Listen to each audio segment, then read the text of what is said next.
Jose Rizal កំពូលអ្នកប្រាជ្ញ22ភាសានិងបរិះដែលប្រើចុងបិចរំដោះជាតិបងប្អូនទាំងអស់គ្នាធ្លាប់គិតទេថាតើមនុស្សម្នាក់អាចរៀនសូត្រចេះដឹងបានច្រើនកម្រិតណាចុះបើខ្ញុំប្រាប់ថាមានបរិះជនជាតិអាស៊ីម្នាក់មិនត្រឹមតែជាគ្រូពេទ្យវះកាត់ភ្នែកដ៏ពូកែទេតែលោកក៏ជាអ្នកនិពន្ធជានិពន្ធនាយកជាអ្នកកាសែតជាវិចិត្រករហើយអ្វីដែលរឹតតែអស្ចារ្យនោះគឺលោកអាចនិយាយស្ដាប់និងសរសេរបានរហូតដល់ទៅ22ភាសាឯណោះមិនតែប៉ុណ្ណោះលោកបានប្រើប្រាស់ចុងបិចទៅដាស់ស្មារតីប្រជាជនរាប់លាននាក់ឲ្យងើបឈររំដោះប្រទេសជាតិចេញពីអាណានិគមរហូតត្រូវសត្រូវកាត់ទោសប្រហារជីវិតទាំងវ័យក្មេងថ្ងៃនេះខ្ញុំនឹងនាំបងប្អូនមកជួបនឹងកំពូលអ្នកប្រាជ្ញពហុជំនាញដ៏កម្រនិងជាវីរៈបុរសជាតិដ៏ឧត្តមឧត្តមរបស់ប្រទេសហ្វីលីពីនគឺលោក Jose Rizal លោក Jose Rizal មានឈ្មោះពេញថា Jose Protásio Rizal Mercado y Alonso Redondaលោកចាប់កំណើតនៅថ្ងៃទី19ខែមិថុនាឆ្នាំ1861នៅក្នុងខេត្ត Laguna ប្រទេសហ្វីលីពីនក្នុងសម័យកាលដែលហ្វីលីពីនស្ថិតនៅក្រោមការត្រួតត្រាយ៉ាងជិះជាន់ពីអាណានិគមអេស្ប៉ាញឪពុករបស់លោកមានឈ្មោះថា Francisco Rizal Mercado ជាកសិករមានជីវភាពធូរធារនិងជាអ្នកមានគំនិតរីកចម្រើនរីឯម្ដាយរបស់លោកមានឈ្មោះថា Theodoro Alonso Redonda គាត់គឺជាស្ត្រីម្នាក់ដែលមានចំណេះដឹងខ្ពង់ខ្ពស់ខ្លាំងណាស់ហើយគាត់នឹងឯងជាគ្រូបង្រៀនដំបូងបង្អស់របស់លោក Jose Rizal តាំងពីអាយុ3ឆ្នាំបងប្អូនដឹងទេថាលោក Rizal គឺជាក្មេងអច្ឆរិយៈតាំងពីកំណើតលោកចេះអានអក្សរនិងសរសេរតាំងពីអាយុ3ឆ្នាំអាចសរសេរកំណាព្យបានយ៉ាងពីរោះនៅក្នុងអាយុ8ឆ្នាំលោកបានបញ្ចប់ការសិក្សាផ្នែកសិល្បៈពីមហាវិទ្យាល័យ Ateneo de Manila ដោយទទួលបានពិន្ទុខ្ពស់ដាច់គេនិងទទួលបានមេដាយកិត្តិយសគ្រប់មុខវិជ្ជាទាំងអស់ចំពោះជីវិតស្នេហាលោកមានភរិយាម្នាក់ឈ្មោះថា Josephine Bracken ជាស្ត្រីជនជាតិអ៊ីរឡង់ដែលបានរួមសុខទុក្ខជាមួយលោករហូតដល់ថ្ងៃចុងក្រោយនៃជីវិតមូលហេតុដែលធ្វើឲ្យលោក Jose Rizal ចាប់យកជំនាញវិទ្យាសាស្ត្រគឺដោយសារតែទឹកចិត្តអាណិតស្រឡាញ់ចំពោះម្ដា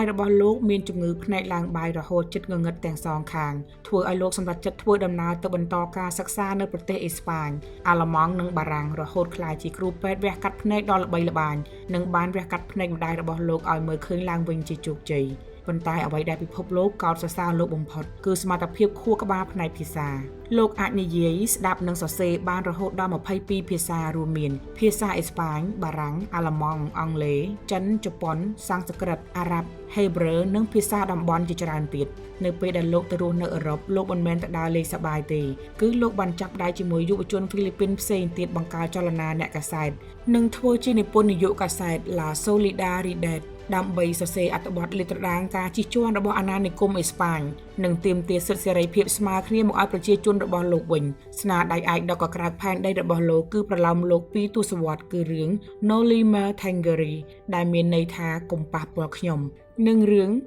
El Filibusterismo សៀវភៅទាំងពីរនេះមិនមែនជាប្រឡោមលោកស្នេហាធម្មតាទេតែវាជាកញ្ចក់ឆ្លុះបញ្ចាំងពីភាពអយុត្តិធម៌ការពុករលួយនិងការធ្វើបាបប្រជាជនហ្វីលីពីនពីសំណាក់ពួកអាណានិគមសៀវភៅនេះបានក្លាយជាអាវុធគំនិតដ៏មានឥទ្ធិពលបំផុតដែលដាស់ប្រជាជនហ្វីលីពីនឲ្យភ្ញាក់ពីដេកហើយងើបឈរឡើងតស៊ូទាមទារឯករាជ្យដោយសារតែឥទ្ធិពលចុងបិចនេះហើយធ្វើឲ្យរដ្ឋាភិបាលអាណានិគមអេស្ប៉ាញមានការភ័យខ្លាចខ្លាំងណាស់ចោទលោកពីបទក្បត់ជាតិនិងញុះញង់ឲ្យមានការបះបោរនៅថ្ងៃទី30ធ្នូឆ្នាំ1896ក្នុងអាយុត្រឹមតែ35ឆ្នាំលោក Jose Rizal ត្រូវបានគេនាំយកទៅប្រហារជីវិតដោយការបាញ់សម្លាប់ប៉ុន្តែមុនពេលស្លាប់លោកបានសរសេរកំណាព្យចុងក្រោយដែលមានចំណងជើងថា Mi Ultimo Adios មានន័យថាការលាគ្នាជាលើកចុងក្រោយរបស់ខ្ញុំដែលជាកំណាព្យដ៏កំសត់និងដុតកម្លោចស្មារតីស្នេហាជាតិខ្លាំងបំផុតការស្លាប់របស់លោកមិនមែនជាការបញ្ចប់នោះទេតែវាបានក្លាយជាភ្លើងទៀនបំភ្លឺផ្លូវធ្វើឲ្យប្រជាជនហ្វីលីពីនទាំងមូលងើបឈរបះបោរ